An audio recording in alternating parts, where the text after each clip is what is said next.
इस कहानी को जरा ध्यान से सुनिएगा, क्योंकि ये कहानी आपके जिंदगी भर काम आएगी। नमस्कार दोस्तों, डे इंस्पायर्ड यूट्यूब चैनल में आपका दिल से स्वागत है। एक बार की बात है, एक समय महात्मा बुद्ध नगर वासियों को उपदेश दे रहे थे। महात्मा बुद्ध कह रहे थे कि संसार के इस माया जाल में मत फंसो, संसार से ऊपर उठो, संसार से ऊपर उठकर ही तुम संसार को जी सकते हो। यहां कोई अपना नहीं होता। संसार के मोह माया वो फंस गया जिसने अपनी बुद्धि का इस्तेमाल नहीं किया। वह व्यक्ति जो समय पर अच्छे कर्म नहीं करता और बुरे कामों में जुट जाता है, वह आने वाले समय में बड़े दुखों का सामना कर सकता है, क्योंकि उसके बुरे कर्म ही उसके दुखों का कारण बनेंगे। इसलिए आप सभी इस संसार की मोह माया अर्थात इच्छा, लालच, क्रोध इत्यादि को ध्यानपूर्वक देखते हुए अपने कर्म करें। इतना कहकर महात्मा बुद्ध ने अपना उपदेश समाप्त किया और वहां से चले गए। महात्मा बुद्ध जब ये उपदेश दे रहे थे तो वहां पर उस नगर का सबसे धनी व्यक्ति वहीं पर मौजूद था और उस व्यक्ति पर महात्मा बुद्ध की बातों का बहुत गहरा असर पड़ा। वह सोचने लगा कि अगर सब मोह माया है तो फिर व्यर्थ की मेहनत करना बेकार है। फिर फालतू में क्यों अपने समय को नष्ट किया जाए, जब अंत में कुछ भी नहीं बचने वाला। जब यहाँ पे कोई अपना नहीं होता तो फिर किसके लिए व्यर्थ की मेहनत की जाए। अब उसका मन अब संसारी जीवन में नहीं लगता था। वह संसारी जीवन से हटने लगा। अब उसे अपना सब कुछ किया हुआ व्यर्थ नजर आने लगा था। देखते ही देखते कुछ ही सालों में उसका सारा व्यापार चौपट होने लगा था। उस धनी व्यापारी के परिवार के सभी सदस्य उसे इस तरह से देखकर बहुत चिंतित रहने लगे थे, और जब भी कोई उससे बात करने की कोशिश करता था तो वह धनी व्यापारी एक ही बात कहता, ये धन दौलत तो सब बेकार की चीजें हैं, ये सब तो मोह माया है, सब बेकार है। भला हम रिश्ते निभाकर क्या करेंगे, ये सब तो मोह है। जीवन तो केवल एक ही है और वह है मुक्ति। अब तो केवल उसी की आस है, उसी की प्यास है। मैं इतना समझ चुका हूं कि अब से जो भी होगा वह सब अच्छा होगा। अब से उसने व्यापार पर भी ध्यान देना बिल्कुल बंद कर दिया था, और देखते ही देखते वह धनी व्यापारी उस नगर का सबसे गरीब व्यक्ति बन चुका था। वह पूरी तरह से निधन हो चुका था। उसका सब कुछ बर्बाद हो चुका था। एक दिन जब उसके घर में खाने के लिए कुछ नहीं बचा तो उसने अपने आप से कहा, ये मैंने क्या कर दिया। सब कुछ तो बहुत अच्छा चल रहा था, लेकिन मैंने अपने हाथों ही सब कुछ बर्बाद कर दिया। आज मेरे परिवार का हर एक सदस्य भूखा है। उनके पास खाने के लिए कुछ नहीं और मैं उनके लिए कुछ नहीं कर पा रहा हूं। वह ये सब सोच ही रहा था कि तभी उसे याद आया कि उसने महात्मा बुद्ध की बातों में आकर अपना जीवन बर्बाद कर लिया। ना तो उसे मुक्ति मिली और ना ही सुकून। अब तो भोजन के लिए भी आज मुझे रोज मरना पड़ता है। हर रोज मुझे मेहनत करनी पड़ती है, तब जाकर मेरे परिवार को 2 वक्त की रोटी मिल पाती है। अपने परिवार की इस तरह से बुरी हालत देखकर उससे रहा नहीं गया। वह बहुत चिंतित रहने लगा था। तब उसके मन में ख्याल आया कि वह अब किससे मदद मांगेगा, आखिर अब उसका साथ कौन देगा। तभी उसे याद आया कि उसे महात्मा बुद्ध के पास ही जाना चाहिए, क्योंकि बुद्ध के कारण आज उसकी यह हालत है। उसके हालात के जिम्मेदार तो वही है। मैं तो सीधा सीधा अपने मार्ग पर जा रहा था, लगातार अपने व्यापार में उन्नति कर रहा था, लेकिन जब से मैंने उनकी बातें सुनी तब से मेरा मन विचलित हो गया। उनकी फालतू बातों में आकर मैंने अपना सब कुछ बर्बाद कर दिया। मेरे हालात के जिम्मेदार तो वही है, इसलिए मुझे उनके पास ही जाना होगा। अपने मन में क्रोध लिए 2 दिनों की लंबी यात्रा करके वह महात्मा बुद्ध के पास पहुंचा और क्रोध में आकर महात्मा बुद्ध से कहता है, हे बुद्ध, आपको कोई ज्ञान नहीं। आपने सत्य की प्राप्ति की है। आप तो केवल भोले भाले लोगों को फंसाना जानते हैं। अपनी चिकनी चुपड़ी बातों में उन्हें बहलाना जानते हैं। आप लोगों के सीधेपन का फायदा उठाकर अपनी प्रसिद्धि और अपनी प्रशंसा करवाते हैं। आप हमें ऐसे सपने दिखाते हैं जो कभी पूरे नहीं होते। मैं भी ऐसा ही एक सीधा साधा व्यक्ति था और मैं उस नगर का सबसे बड़ धनी व्यक्ति था। आपसे मिलने से पहले सब कुछ ठीक चल रहा था। मेरे पास धन की कोई कमी नहीं थी। सारे ऐशो आराम थे, सारी सुख सुविधाएं थीं। लेकिन जब से मैंने आपका उपदेश सुना, मैं आपसे इतना प्रभावित हो गया कि मैंने आपकी बातों को ही मानना शुरू कर दिया और वो सारी चीजें छोड़ दी जो मुझे संसारी जीवन से जोड़ती थीं। अर्थात संसार की सारी मोह माया मैंने त्याग दी, और आज देखिए, आपकी वजह से मेरा पूरा परिवार भिखारी बन चुका है। वह छोटी सी कुटिया में रहता है, यहाँ तक कि रोज के खाने के लिए भी नहीं है। आपकी वजह से मैं पूरी तरह से बर्बाद हो चुका हूँ। उस व्यक्ति के इतना कहने के बाद महात्मा बुद्ध शांति से मुस्कुराते हुए उस व्यक्ति से कहते हैं, आखिर तुम्हारे साथ क्या हुआ है और तुमने मेरी बातों का क्या मतलब निकाला? इस पर वह व्यक्ति महात्मा बुद्ध को सारी बातें बता देता है। आप कहते हैं कि धन दौलत की इच्छा करना ये काम सब मोह माया है से भरा है। आप सांसारिक जीवन को बुरा कहते हैं और खुद इस संसार में आकर भिक्षा मांगते हैं। आप आध्यात्मिक जीवन को अच्छा बताते हैं, किंतु मेरा एक प्रश्न है, इस आध्यात्मिक जीवन से हमें क्या मिलता है? इससे हमें क्या लाभ? आपने कहा था कि हमें आध्यात्मिक जीवन से सुख प्राप्त होता है, लेकिन मैंने तो जब से आध्यात्मिक जीवन अपनाया है तब से मुझे केवल दुख ही दुख मिला है। यहाँ तक कि मेरे पास जो कुछ भी था वह भी सब में खो बैठा हूँ। आप लोगों को झूठा सुख दिखाकर उन्हें अंधकार में ढकेल देते हैं। क्या यह वास्तविकता नहीं?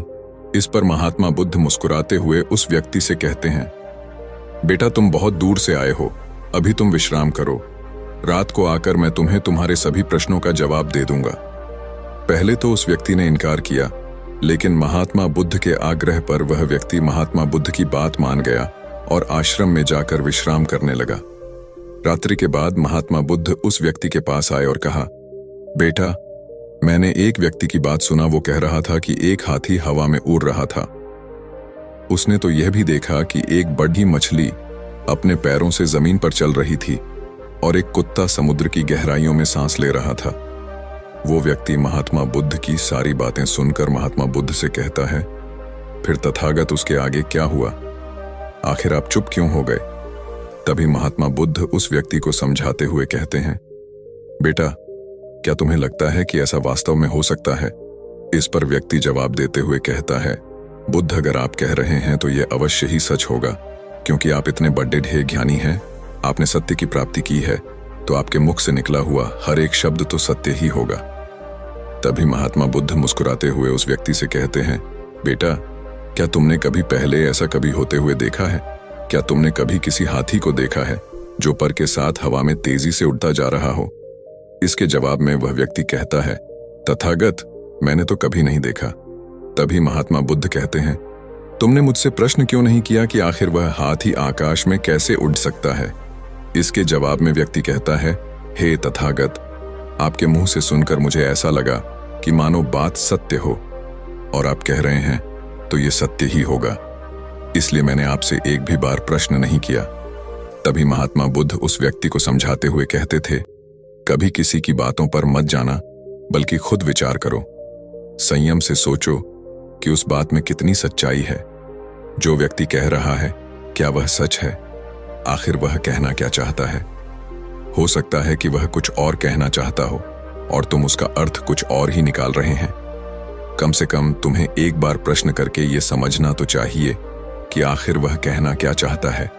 अगर तुम मुझसे पूछते कि आखिर वह हाथी हवा में कैसे उड़ सकता है, तो इसका जवाब मैं तुम्हें अवश्य देता। मैं तुम्हें ऐसा बताता कि एक छोटा सा बच्चा अपने खिलौनों के साथ खेल रहा है। वह हाथी को हवा में उड़ा रहा है और कुत्ते को पानी में डूबा रहा। और रही बात मछली की, तो वह उसे जमीन पर चला रही है। क्या ऐसा संभव नहीं हो सकता? इसके जवाब में व्यक्ति कहता है, हाँ बिल्कुल ऐसा हो सकता है। महात्मा बुद्ध उस व्यक्ति को कहते हैं, इसी प्रकार मैं कभी किसी को निर्धन या गरीब होने के लिए नहीं कहता। निर्धनता या गरीबी तुम्हारे विकास में बाधक बन जाती है, जिससे तुम और कुछ नहीं सोच पाते, ना ही कुछ समझ पाते हो। इन भिक्षुओं को देखो, जब इन्हें भोजन की आवश्यकता होती है तो यह भिक्षा मांगने के लिए निकल पड़ जाते हैं, लेकिन यह भिक्षा कहाँ से आती है? इसके जवाब में व्यक्ति कहता है, हे तथागत, हर कोई रोज मेहनत करता है ताकि उसके परिवार का पालन पोषण हो सके, और जो वह मेहनत करता है उसके बदले में उसे कुछ पैसे मिलते हैं। उन पैसों से भोजन खरीदता है और वही भोजन वो आपको भी सौंपता है और वहीं से भिक्षा आती है।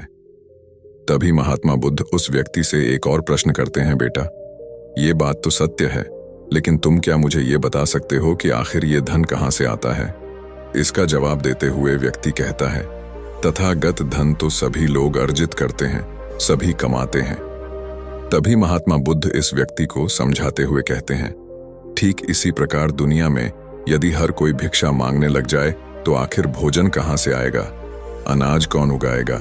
व्यापार कौन करेगा और लोगों की रक्षा के लिए धन कहाँ से इकट्ठा होगा? लोगों की जरूरतें कैसे पूरी होंगी?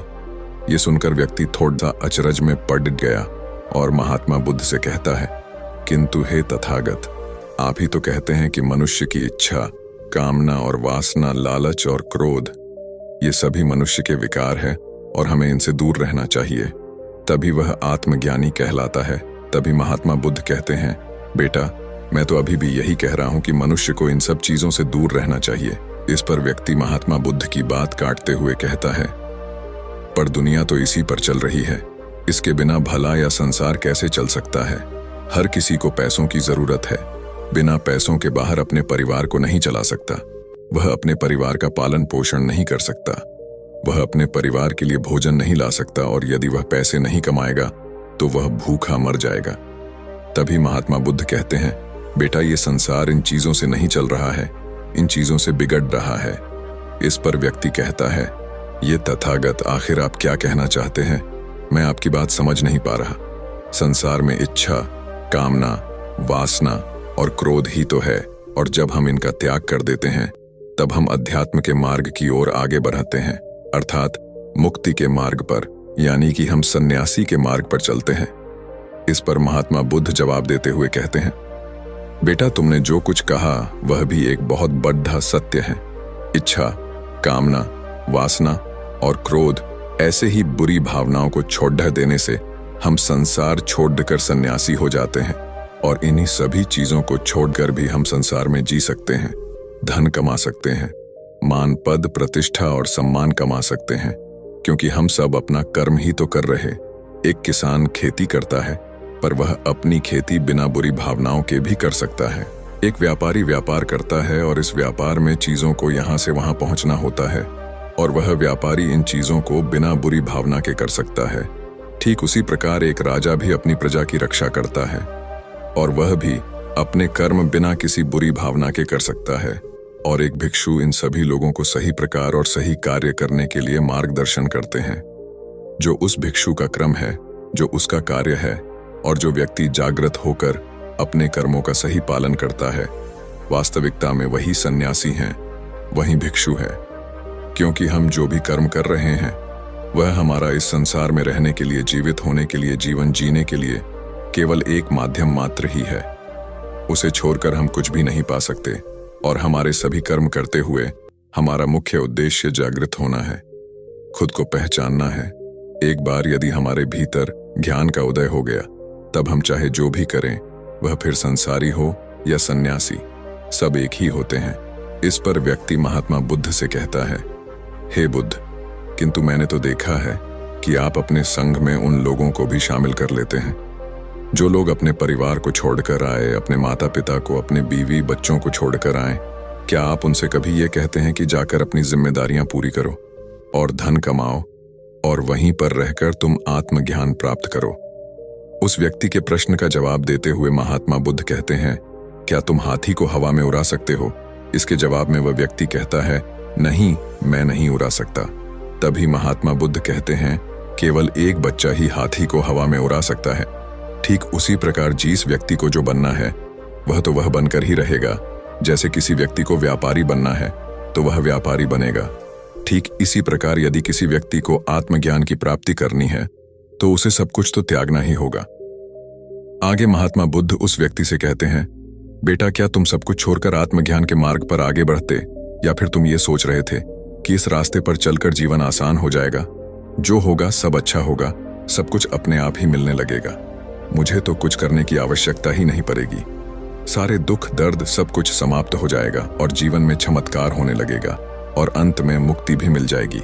महात्मा बुद्ध की यह बात सुनकर उस व्यक्ति को अपनी गलती का एहसास हो गया। वह महात्मा बुद्ध के चरणों में गिर पड़ा और कहने लगा, हे तथागत, आप सत्य कहते हैं। मैंने तो कुछ ऐसा ही सोचा था, क्योंकि मेरा व्यापार सही नहीं चल रहा था तो मुझे लगा कि सब कुछ छोड़कर सब मिल जाएगा, मुझे कुछ करने की आवश्यकता ही नहीं पड़ेगी और मेरे सारे दुख दर्द हमेशा हमेशा के लिए खत्म हो जाएंगे और मैं आत्मज्ञान भी प्राप्त कर पाऊंगा। तभी महात्मा बुद्ध उस व्यक्ति से कहते हैं, बेटा, भिक्षु हो जाना कोई आसान बात नहीं है, इसके लिए सब कुछ त्यागना पड़ता है। एक एक चीज जिसे तुम बहुत प्रेम करते हो वो सारी चीजें तुमसे एक एक करके दूर हो जाती हैं। तो क्या तुम भिक्षु बनने के लिए तैयार हो? क्या तुम सब कुछ छोड़कर अध्यात्म के मार्ग में आगे बढ़ना चाहते हो? इसके जवाब में व्यक्ति कहता है, हे तथागत, मुझे मेरी गलती का एहसास हो चुका है। मुझे भिक्षु नहीं बनना, मैं तो व्यापारी ही ठीक हूं। मैं तो अपने संसारी जीवन में ही खुश था। परंतु अब भी मेरे मन में एक प्रश्न शेष बचा है। अगर आपकी आज्ञा हो तो वह प्रश्न भी मैं आपसे पूछना चाहूंगा। तभी महात्मा बुद्ध उसे आज्ञा देते हैं। इस पर व्यक्ति कहता है, तथागत, आप ही तो कहते हैं कि धन नहीं कमाना चाहिए। पद, प्रतिष्ठा, अहंकार हमें दुख की ओर ले जाते हैं। और संसार में यही तो है। और क्या है, यदि हमें संसारी जीवन जीना है तो हमें ये सब तो करना ही पड़ेगा। तभी महात्मा बुद्ध मुस्कुराते हुए उस व्यक्ति से कहते हैं, क्या तुम्हें भूख लगी है? इस पर व्यक्ति कहता है, हाँ तथागत, मुझे बहुत भूख लगी है। तभी महात्मा बुद्ध उस व्यक्ति को भोजन करवाते हैं और उसे भरपेट भोजन खिलाने के बाद महात्मा बुद्ध उस व्यक्ति से कहते हैं, लो और खाओ, ये सब तुम्हारे लिए ही है। इसके जवाब में वह व्यक्ति कहता है, तथागत, मैं पहले ही बहुत ज्यादा खा चुका हूं। अब मुझसे और नहीं खाया जाएगा। मेरे पेट में अब जरा भी जगह नहीं रह गई है। यदि मैंने और अधिक खाया तो मेरा पेट दर्द करने लग जाएगा और फिर मुझे तरह तरह की परेशानियां होने लगेंगी। मैं परेशान हो जाऊंगा। तभी महात्मा बुद्ध मुस्कुराते हुए उस व्यक्ति से कहते हैं, बेटा, मैं भी तो तुम्हें यही समझाने का प्रयास कर रहा हूं कि जितनी जरूरत है उतना ही खाओ, क्योंकि हर चीज जब हद से ज्यादा हो जाती है तो वह नुकसान जरूर पहुंचाती है। फिर वह चाहे धन हो, चाहे इच्छा, चाहे लालच, या फिर कामना या वासना, सब कुछ हद से ज्यादा आपको नुकसान ही पहुंचाएगा और यह सब आपको केवल दुख ही देंगे। इसीलिए इन्हें नियंत्रण में रखना चाहिए। जितने की हमें आवश्यकता है उतना ही हमें चाहिए। और जब आप इसे नियंत्रण में रखते हैं तो यह कभी आपको दुख नहीं दे पाएगा। आप हमेशा सुखी रहो। आगे महात्मा बुद्ध उस व्यक्ति से कहते हैं, सुनो, धन कमाना आवश्यक है, क्योंकि धन की कमी नहीं होनी चाहिए, भोजन की कमी नहीं होनी चाहिए, किसी भी कार्य को करने के लिए मन में इच्छा की कमी नहीं होनी चाहिए। लेकिन उसी के साथ में यह भी ध्यान रखना है कि इच्छा अत्यधिक भी नहीं होनी चाहिए। और मैं तुम्हें यही समझाने का प्रयास कर रहा हूं। इसीलिए जाओ और धन कमाओ। व्यापार से, अपने कर्म से न केवल अपना बल्कि दूसरों का भला भी करो। जब तुम अपने किए कार्यों की सांसारिक कार्यों से लोगों का भला करते हो, तब तुम में और किसी सन्यासी अर्थात किसी भिक्षु में कोई अंतर नहीं रह जाता। बस सभी के मार्ग अलग हो गए हैं, लेकिन मंजिल एक ही होती है और तुम कभी मार्ग से भटकना नहीं। तुम लोगों की संगत में रहना जो तुम्हें अपने आत्मज्ञान के सीधे मार्ग पर ले चले, जो सांसारिक जीवन से हटकर नए जीवन में प्रवेश करवाएं, क्योंकि वे लोग बुराइयों से लड़ने में तुम्हारी मदद करेंगे। तुम्हें ताकत मिलेगी और तुम लगातार बिना विचलित हुए अध्यात्म के मार्ग पर लगातार आगे बढ़ाते चले जाओगे। इतना कहकर महात्मा बुद्ध शांत हो गए। वह व्यक्ति महात्मा बुद्ध को प्रणाम करके कहता है, ये तथागत, आपकी शिक्षा ये तो बिल्कुल अलग है। आप जो कहते हैं उसके पीछे का अर्थ कुछ अलग ही होता है, बहुत सीधा और सरल, लेकिन हम उसे समझ नहीं पाते। आपके पास चमत्कार का आश्वासन नहीं है, पर आपके पास वह मार्ग है जिसमें मार्ग पर चलकर मैं अवश्य ही अध्यात्म को प्राप्त कर सकता हूं, जिससे मेरा और लोगों का सभी का भला होगा। हे तथागत, ये मेरी ही गलती थी कि मैंने आपकी बातों का गलत मतलब निकाला और एक व्यापारी होकर भी मैंने अपने कर्म को छोड़ दिया और ये सोचने लगा कि अब अपने आप सब कुछ अच्छा ही होगा। लेकिन यह सत्य है कि अपने आप कुछ नहीं होता। जब हम हाथ पैर चलाएंगे, काम करेंगे, कर्म करेंगे, तभी हमें फल मिलेगा। जब हम हाथ पैर मारना छोड़ते हैं तो नदी का बहाव हमें अपने साथ बहाकर ले चला जाता है और तब हमारे हाथों में कुछ नहीं रह जाता। और यही मेरे साथ भी हुआ है। तथागत, आज से मैं आपको वचन देता हूं कि मैं अपना कर्म पूरी ईमानदारी के साथ करूंगा। आपके दिए हुए मार्ग पर मैं पूरी ईमानदारी से चलूंगा। मैं आपको वचन देता हूं कि मैं एक अच्छा व्यापारी और एक अच्छा इंसान बनकर रहूंगा। मैं आत्मज्ञान के मार्ग पर अपने कर्म करते हुए आगे बढ़ता रहूंगा। इतना कहकर वो व्यक्ति महात्मा बुद्ध को प्रणाम करके वहां से लौट गया। बाकी अगर ये कहानी आपको अच्छी लगी हो तो इस वीडियो को लाइक करें और ऐसी और कहानी सुनने के लिए डे इंस्पायर्ड यूट्यूब चैनल को सब्सक्राइब करें। तब तक मिलते हैं। हम आपसे ऐसी ही एक और प्रेरणादायक कहानी के साथ अगले दिन। धन्यवाद।